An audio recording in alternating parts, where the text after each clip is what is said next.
Episode 18. Jae-chan interviews the Archer's housekeeper as the final witness in his investigation, and the housekeeper describes her work as mostly cooking and laundry. She says she didn't do much cleaning, since her employer kept a very clean house and ran her robot vacuum daily. Jae-chan pauses at the mention of the robot vacuum, and at the same time, Hongju shows Bong Sunbi the dog poop photo and then the crime scene video, and his eyes turn to saucers as he sees the connection. Jae-chan has made the same connection, and asks Chief Choi if it's possible that the robot vacuum made the blood streaks, since that would solve the one riddle they've been unable to crack. We see it play out as Jae-chan suspects the Archer fainted and fell to her death, and the robot vacuum coasted through the pool of blood, making the pattern across the floor. But Chief Choi says that he didn't see a vacuum in that house, having gone through it with a fine-toothed comb. Hyang-mi suggests checking outside, saying that she has one of those vacuums and if you leave your door open for a second, it'll run away from home frequently.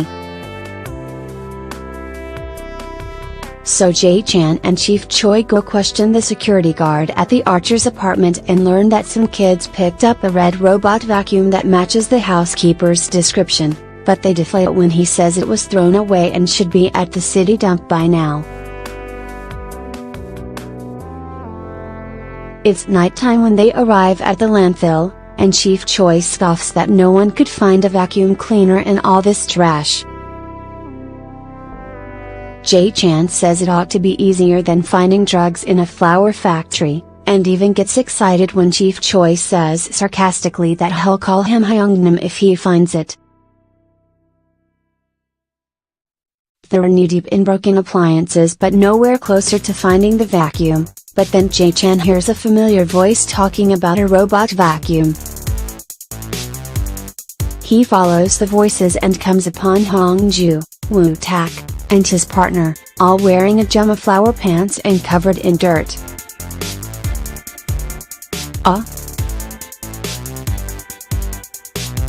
They were all surprised to see each other there, and Hongju tells him about the dog poop vacuum picture and rambles on about how smart netizens are.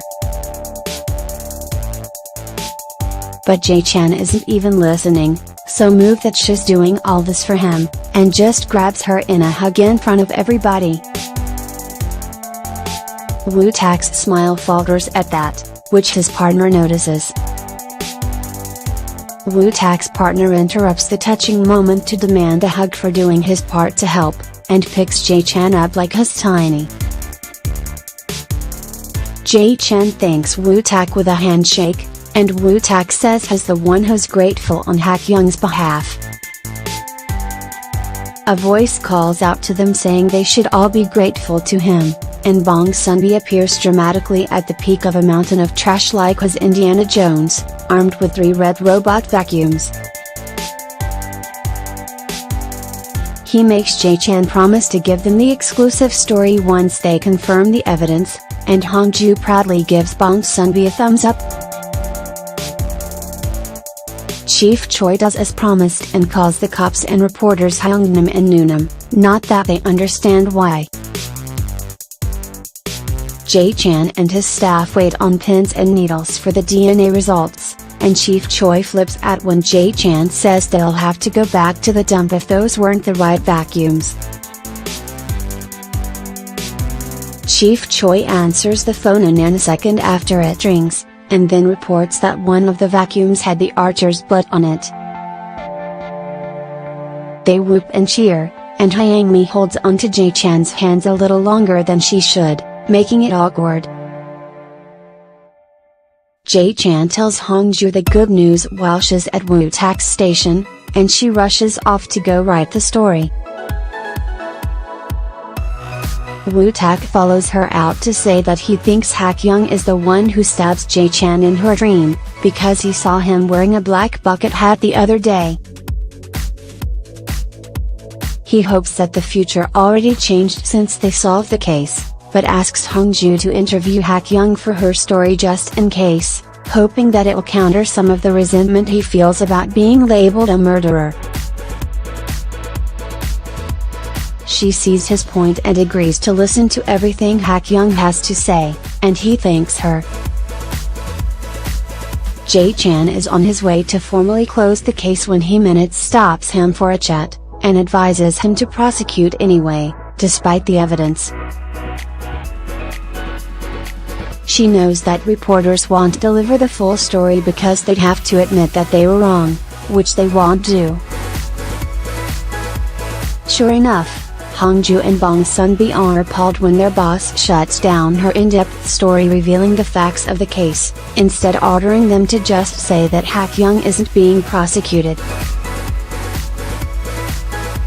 They argue that Hak-young will still be considered a murderer by the public, but the boss cares more about not contradicting their previous stories, and says that ignoring the truth is better than embarrassment, because no one will trust a news channel that keeps changing the story. Jae-chan can't believe what Hee-minute is telling him, but she says that the press isn't on their side and never will be, and no broadcaster is going to stick their necks out for this. At school, Sang-won continues to be ostracized and has to eat lunch alone. The bullies comment loudly that the two outcasts in their class should become friends, and the other outcast, Daegu, just eats silently while they snicker behind his back and say that Jae-chan's brother could get his father out of prison since he sets criminals free. Daegu suddenly snaps, and without warning he attacks the bullies in a fury, causing mayhem in the cafeteria. Sang-won leaps into the fray to stop the fight, but ends up tangled in a messy brawl. Hee-minute tells Jae-chan to just indict, because a lawyer will win Hak-young's case in court anyway, and they'll get to say that they did everything they could.